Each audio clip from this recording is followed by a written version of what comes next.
আজকে আপনারা দেখেছেন যে বৃষ্টি ভিজা দিনে আমি তারেক রহমান কর্তৃক আগামী দিনের যে উনি 31 দফা যে বাস্তবায়ন করবে সেই লিফলেটটা আমি এখানে এই গোপগ্রাম বাজারে আমি বিতরণ করেছি এবং আমাদের দেশনেত্রী সাবেক বারবার প্রধানমন্ত্রী দেশনেত্রী বেগম খালেদা জিয়ার পক্ষ থেকে এবং তারুণ্যের অহংকার আগামী দিনের রাষ্ট্রনায়ক জনাব তারেক রহমানের পক্ষ থেকে আমি এই বৃষ্টি ভিজা দিনে বিশাল এক তরুণ প্রজন্মকে নিয়ে এবং স্থানীয় বিএনপির লোকজনকে নিয়ে আমি এই 31 দফার লিফলেট বিতরণ করেছি এবং আমি এই মেসেজটি দিয়ে দিয়েছি যে ইনশাল্লাহ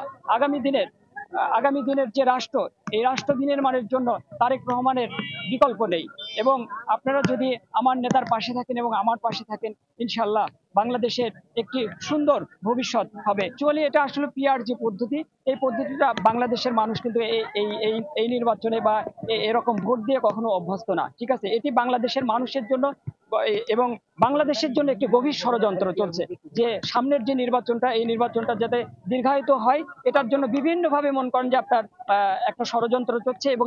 এই নির্বাচন বানচাল করার জন্য একটি পক্ষ বিশেষভাবে উঠে পড়ে লেগেছে। ইনশাল্লাহ বাংলাদেশের জনগণ, বাংলাদেশের তরুণ প্রজন্ম, বাংলাদেশের সাধারণ মানুষ এ বিষয়ে সতর্ক আছে। ইনশাল্লাহ যারা এই ষড়যন্ত্র করছে এই ষড়যন্ত্রকে খুব দ্রুত সময়ের মধ্যে আমরা রুখে দেব। আপনি দেখছেন যে আজকে এই বৃষ্টি ভেজা দিনে এখানে হাজার হাজার মানুষ তারা তারেক রহমানের যে 31 দফা তারা এখানকার সাধারণ মানুষের মধ্যে আমরা পৌঁছে দিয়েছি যে এবং মানুষের যে সাড়া এবং এই এলাকার মানুষের যে সাড়া আপনারা দেখছেন যে মানে কি পরিমাণ সাড়া তারেক রহমানের মানে প্রতি। এজন্য আমরা আশাবাদী যে এই রাষ্ট্রকে নিয়ে যে যত ধরনের ষড়যন্ত্রই করুক না কেন, ঠিক আছে, ইনশাল্লাহ দিন শেষে বাংলাদেশ জাতীয়তাবাদী দল বিএনপি বিজয়ী হবে এবং ইনশাল্লাহ দেশের মধ্যে অ্যাকচুয়ালি যে অস্থিরতা বিরাজ করছে এই অস্থিরতা একদম সুপরিকল্পিতভাবে একটি দল মনে করেন যে আপনার সৃষ্টি করছে। আমরা যেটা চাচ্ছি সেটা হলো যে দ্রুত বাংলাদেশে একটি নির্বাচন যদি হয় এই নির্বাচনের মাধ্যমে কিন্তু বাংলাদেশে একটি মনে করেন যে আপনার যে একটা শৃঙ্খলা ফিরে আসবে। আমরা চাই যে দ্রুত সময়ের মধ্যে এই যে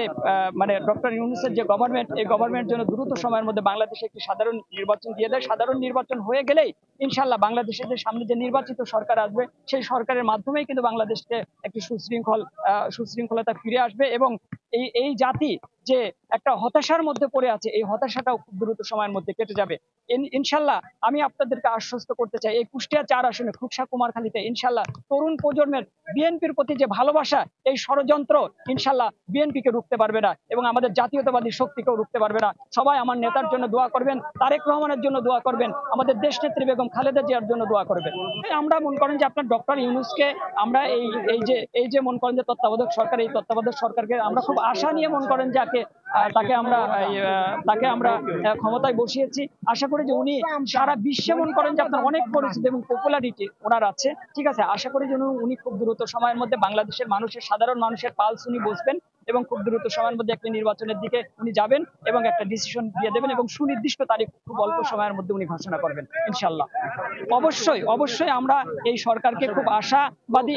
আশা নিয়ে আমরা এই সরকারকে বসিয়েছি এবং এই সরকারের যে নির্বাচনটা সামনে উনি যে দেবেন এই নির্বাচনের প্রতি আমাদের শতভাগ আস্থা এবং বিশ্বাস আছে যে ইনশাল্লাহ অবশ্যই এই নির্বাচনের উপর আমরা ভরসা রাখবো এবং নির্বাচন সুস্থ হবে।